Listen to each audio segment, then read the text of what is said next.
Hello friends, मैं हूं सन्मय प्रकाश और आपका स्वागत है सरकार जॉब न्यूज के करंट अफेयर्स स्टूडियो में।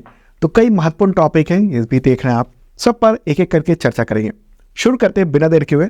और पहला क्वेश्चन, केंद्र सरकार ने किस भाजपा नेता को वर्ष 2024 में भारत रत्न देने की घोषणा की है? आंसर का इसका लाल कृष्ण आडवाणी। भाजपा के काफी सीनियर लीडर हैं और भारत के उप प्रधानमंत्री रह चुके हैं। पूर्व उप प्रधानमंत्री लाल कृष्ण आडवाणी, उनको ये अवार्ड देने की घोषणा हुई है। भारत रत्न देश का सबसे बड़ा नागरिक सम्मान है, सर्वोच्च नागरिक सम्मान है। लाल कृष्ण आडवाणी, उनकी एज है 96 ईयर और अभी प्राइम मिनिस्टर नरेंद्र मोदी ने 3 फरवरी को सोशल मीडिया पर इसकी जानकारी दी। ओके, अच्छा, इससे पहले ही कुछ दिन पहले की बात है, राष्ट्रपति द्रौपदी मुर्मू ने बिहार के पूर्व मुख्यमंत्री कर्पूरी ठाकुर को भारत रत्न देने का ऐलान किया था, मरणोपरांत उनको। तो मतलब ये हुआ कि 2024 में 2 लोगों को भारत रत्न दिया जाएगा। हालांकि नियमानुसार केंद्र सरकार एक साल में अधिकतम 3 लोगों को भारत रत्न का सम्मान दे सकती है। ये भी हो सकता है कि आने वाले दिनों में एक और नाम ऐलान हो जाए। तो पहला नाम क्या है 2024 में? कर्पूरी ठाकुर, बिहार के पूर्व मुख्यमंत्री, उनको तो मरणोपरांत दिया जा रहा है। और दूसरा नाम है लाल कृष्ण आडवाणी। ठीक है, तो ये इनको 96 ईयर की उम्र में ये अवार्ड, सर्वोच्च सम्मान मिल रहा है। अगर बात करेंगे ना बीजेपी लीडर को किन किन को मिल चुका है, तो एक तो लाल कृष्ण आडवाणी, उनका ऐलान हुआ है। उससे पहले पूर्व प्रधानमंत्री अटल बिहारी वाजपेयी और भाजपा के संस्थापक सदस्य माने जाने वाले नानाजी देशमुख, उनको ये सम्मान मिल चुका है 2 लोगों को, और ये तीसरे व्यक्ति हैं। ठीक है, भाजपा के तीसरे। और अब ये संख्या जो ना भारत रत्न से सम्मानित लोगों की संख्या, अगर कर्पूरी ठाकुर और इनको भी शामिल कर ले तो संख्या हो गई है 50 संख्या हो गई है। ठीक है, आडवाणी ने क्या कहा है? उन्होंने कहा कि अत्यंत विनम्रता और कृतज्ञता के साथ भारत रत्न को मैं स्वीकार करता हूं जो प्रदान किया गया है, और ये न सिर्फ एक व्यक्ति के लिए बल्कि उन तमाम आदर्श और सिद्धांतों का सम्मान है। ये सब बातें उन्होंने कही है। ठीक, अच्छा, इनको 2015 में पद्म विभूषण से भी सम्मानित किया गया था। कब? 2015 में। अब भारत रत्न के बारे में जान लें। क्या है भारत रत्न? ये भारत का सर्वोच्च नागरिक सम्मान है, पहले मैंने बताया। इसकी स्थापना कब हुई थी? 1954 में हुई थी। ठीक है, कैसे चयन होता है? तो राष्ट्रपति को विजेताओं के नाम का रिकमेंडेशन प्रधानमंत्री भेजते हैं। हालांकि इसके लिए कोई चयन प्रक्रिया नहीं होती है, प्रधानमंत्री जिसको चाहे उसको रिकमेंड कर सकते हैं और राष्ट्रपति फिर कह देती है ठीक है, ओके। पहला सम्मान किसको मिला था? सी राजगोपालाचारी को मिला था। इसके अलावा सर्वपल्ली राधाकृष्णन और CV रमन, 3 लोगों को एक साथ मिला था पहली बार। अवार्ड में क्या मिलता है? प्रशस्ति पत्र होता है, एक पीपल के पत्ते के आकार का ये मतलब ताम्र का पदक होता है, यानी कॉपर से बना हुआ पदक होता है, और एक तरफ प्लैटिनम में ये सूर्य चमकता हुआ दिखता है, और दूसरी तरफ ये होता है भारत सत्यमेव जयते, और भारत का जो राष्ट्रीय चिन्ह है वो वहाँ पर होता है। ठीक है, तो ये इंपॉर्टेंट बात है। ठीक है, अब देख लेते हैं कि जो 50 लोग हैं ना वो कौन कौन हैं। तो ये तो आपने देखा 13, ये 25 नाम ये रहे, और 25 नाम और ये रहे, तो टोटल 50 हैं। ओके, इन सब के नाम मैंने इस वीडियो के डिस्क्रिप्शन में PDF में दे दिया है। PDF आप सरकार जॉब न्यूज़ का जो ऐप है वहाँ से भी डाउनलोड कर सकते हैं, डेली का PDF फ्री होता है। तो अगला क्वेश्चन लेते हैं। भारत के कितने नए वेटलैंड को 31 जनवरी 2024 को वैश्विक रामसर स्थल का दर्जा मिला है, जिससे टोटल संख्या अब 80 हो गई है? तो कितने नए हैं? आंसर होगा 5। ठीक है, 5 नए हैं, और इसी के साथ भारत में रामसर स्थल की संख्या हो गई कितनी? 80। ओके, और इसमें से 38 जो ना वो पिछले 3 साल में जोड़े गए हैं।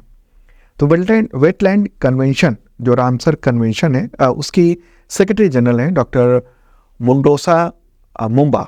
तो उन्होंने 31 जनवरी को केंद्रीय पर्यावरण मंत्री भूपेंद्र यादव को 5 नए रामसर स्थल के सर्टिफिकेट दिए।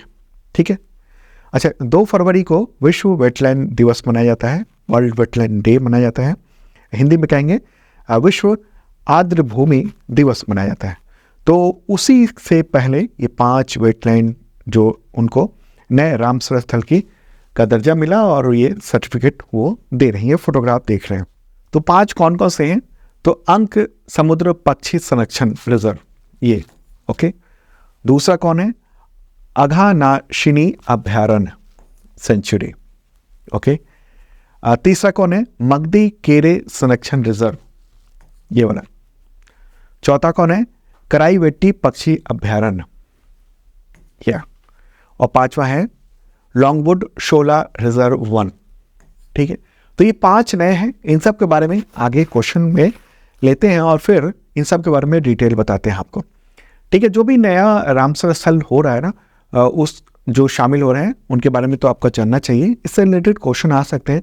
अच्छा, कुछ और क्वेश्चन लेंगे, उसके बाद फिर रामसर स्थल कौन कौन से हैं, टोटल जो संख्या है ना 80, उन सब की लिस्ट भी बताऊंगा आपको।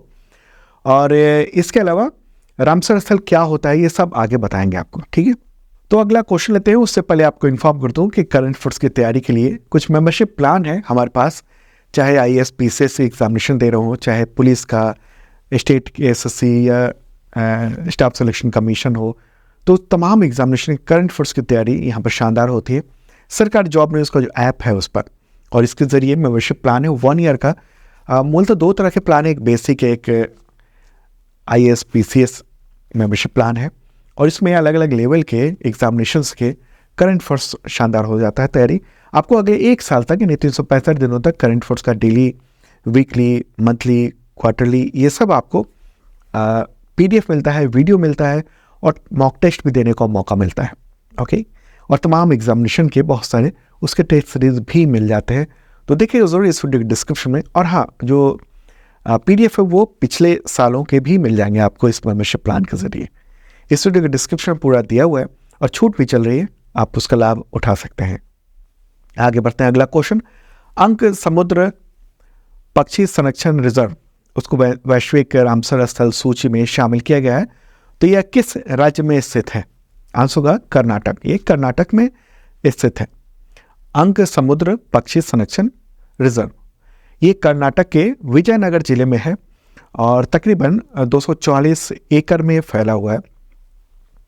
कई सदी पहले ये मानव निर्मित है, मतलब कई 100 साल पहले इसको बनाया गया था, और ये तंगभद्रा नदी से आने वाले जो मानसूनी बारिश का पानी है ना, उसको संग्रहित किया जाता है, और जो आसपास के सूखा जोखिम जो क्षेत्र है उसके लिए इसका निर्माण किया गया था कई 100 साल पहले, कई शताब्दी पहले, ठीक है। तो और इसमें पक्षी विविधता काफ़ी बेहतरीन है। 250 प्रजातियां यहाँ पर निवास करती हैं पक्षियों की, और टोटल जो संख्या है 35,000 से ज़्यादा है पक्षी यहाँ पर। 30 जल पक्षी यहाँ पर प्रजनन करते हैं, और जो बाहर के हैं जल पक्षी, ठीक है। और पौधों की 210 से ज़्यादा यहाँ पर प्रजातियाँ हैं। अगला क्वेश्चन, किस राज्य में स्थित अघानाशिनी अभयारण्य को वैश्विक रामसर स्थल सूची में शामिल किया गया है? इसका भी आंसर है कर्नाटक, ठीक है। ये कर्नाटक के किस जिले में है? तो उत्तर कन्नड़ जिला है, उत्तर कन्नड़ जिला है वहाँ पर है, और ये 4801 हेक्टेयर क्षेत्र में ये फैला हुआ है। अघाशिनी नदी और अरब सागर के संगम पर ये बना हुआ है, ठीक। अरब सागर ना उसी से सटा हुआ है, और इसका पानी खारा होता है, ओके। और यहाँ पर 80 से अधिक तरह की प्रजाति की मछलियाँ हैं, 115 से ज़्यादा जल पक्षी हैं, मैंग्रोव के जंगल प्रजातियाँ कई सारी वहाँ पर हैं। अगला क्वेश्चन लेते हैं, मगदी केरे संरक्षण रिजर्व, उसको रामसर स्थल सूची में शामिल किया गया, तो किस राज्य में स्थित है? इसका भी आंसर होगा कर्नाटक, ठीक है। मगदी केरे संरक्षण रिजर्व कर्नाटक के किस जिले में है? तो गदग जिला है, गदग जिला में, और लगभग 50 हेक्टेयर में फैला हुआ है, और मानव निर्मित ये वेटलैंड है। इसका निर्माण सिंचाई के लिए, वर्षा जल संग्रहित करने के लिए किया गया था। पक्षी यहाँ ढेर सारे हैं।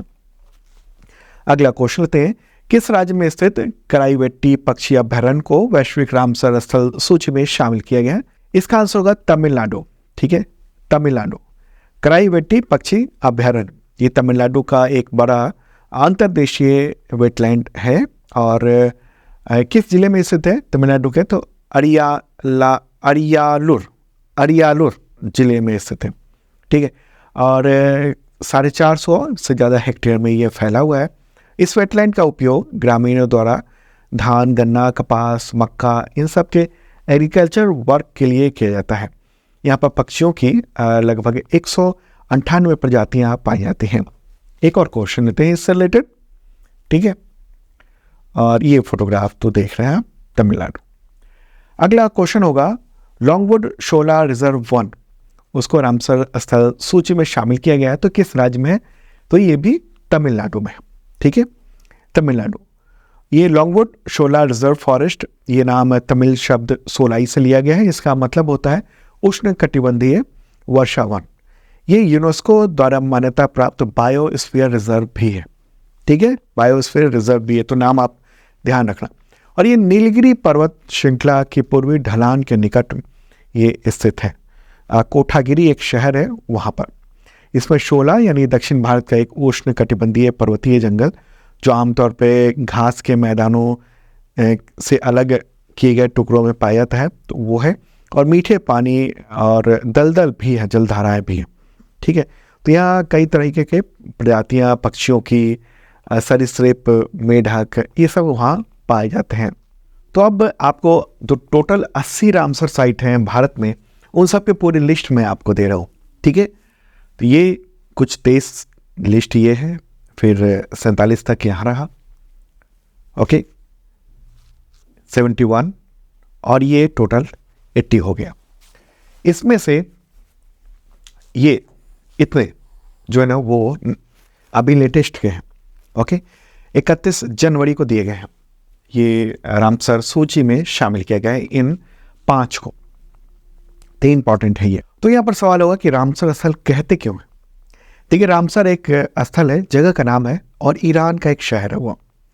यहाँ पर 2 फरवरी 1971 को रामसर आर्द्र भूमि समझौता हुआ था, और दुनिया के बहुत सारे देशों ने इस पर सिग्नेचर किया था, इसलिए इसको रामसर संधि कहा जाता है, ओके।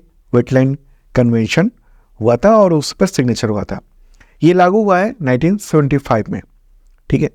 तो इसमें विशेषकर जो अंतर्राष्ट्रीय महत्व के जो जल पक्षी आवास हैं, इन सब के आर्द्र भूमि या कहें वेटलैंड, उसकी पूरी एक लिस्ट बनाई जाती है, ठीक है। भारत ने कब सिग्नेचर किया था इस संधि पर? तो 1982 में, ओके। तो उसी के बाद भारत के तमाम जो वेटलैंड्स हैं उसको रामसर लिस्ट में डाला गया, और भारत में अब टोटल हो गए हैं 80, ठीक है। टोटल कितने हो गए? 80 हो गए हैं टोटल अभी तक का। तो मुझे लगता है पूरी बात आप समझ चुके होंगे, टोटल 80 जो संख्या हो गई है। और तो इन सबको PDF में मैंने दे दिया है। अब आगे बढ़ते हैं, अगला क्वेश्चन लेते हैं, और अगला क्वेश्चन पड़ोसी देश से रिलेटेड है। तो क्वेश्चन होगा, भारत ने किस पड़ोसी देश को 40,000 लीटर कीटनाशक यानी पेस्टिसाइड्स भेजा है? आंसर होगा अफगानिस्तान, ठीक है। अफगानिस्तान को भेजा गया है पेस्टिसाइड, और ये खास तौर पर ना ये जो फसलों को नुकसान पहुंचाने वाले जो कीट है ना, जैसे टिड्डी है, तो उसको मारने के लिए ही भेजा गया है। और इससे पेस्टिसाइड का नाम क्या है? तो मेलाथियान। क्या है नाम? मेलाथियान। तो अफगानिस्तान में फसलों को काफ़ी नुकसान पहुंचा रहे हैं टिड्डी और कीट, तो उसको देखते हुए ये मदद भेजी गई है भारत की ओर से अफगानिस्तान को, ठीक है। तो और अफगानिस्तान ने इसके लिए आभार भी जताया है।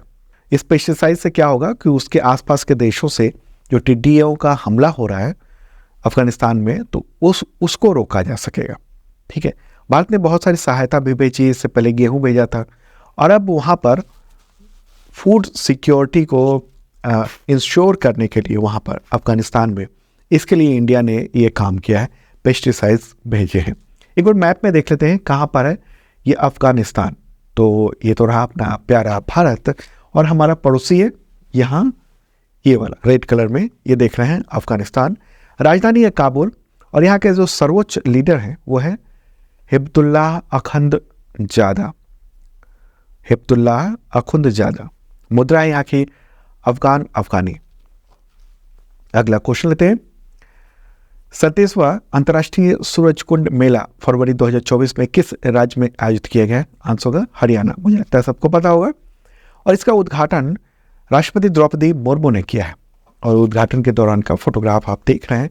इस दौरान वहाँ के governor Bandaru Dattatreya, chief minister Manohar Lal Khattar, ये सब तमाम लोग मौजूद थे। कब से कब तक हुआ ये इंटरनेशनल सूरजकुंड क्राफ्ट मेला? तो ये 2 से 18 फरवरी तक, ठीक है, 2 फरवरी को शुरू हुआ ये। ओके, और इस बार सूरजकुंड मेले में तंजानिया को पार्टनर नेशन के रूप में दर्जा दिया गया। किसको? तंजानिया को, ठीक है। मेले में 20 देश शामिल हुए और इस बार जो थीम है वो नॉर्थ गुजरात स्टेट यानी गुजराती कल्चर पर थीम रखा गया। ओके, एक और बात की पहली बार कल्चरल पार्टनर भी बनाया गया है। पूर्वोत्तर के 7 जो राज्य हैं, 7 सिस्टर्स हैं, उसको कल्चरल पार्टनर भी बनाया गया है। किसमें? तो सूरजकुंड मेले में। अगला क्वेश्चन लेते हैं। तमिल फिल्म सुपरस्टार थलापति विजय ने नई राजनीतिक पार्टी का ऐलान किया, बनाई पार्टी उन्होंने।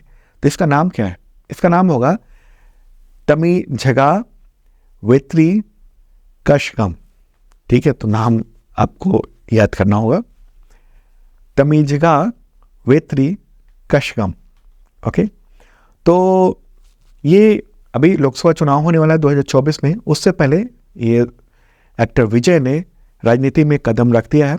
हालांकि उन्होंने कहा है कि उनकी पार्टी जो है वो लोकसभा चुनाव जो है नहीं लड़ेगी, बल्कि 2026 में जो विधानसभा चुनाव है ना, उसको लड़ेगी वो चुनाव, ठीक है।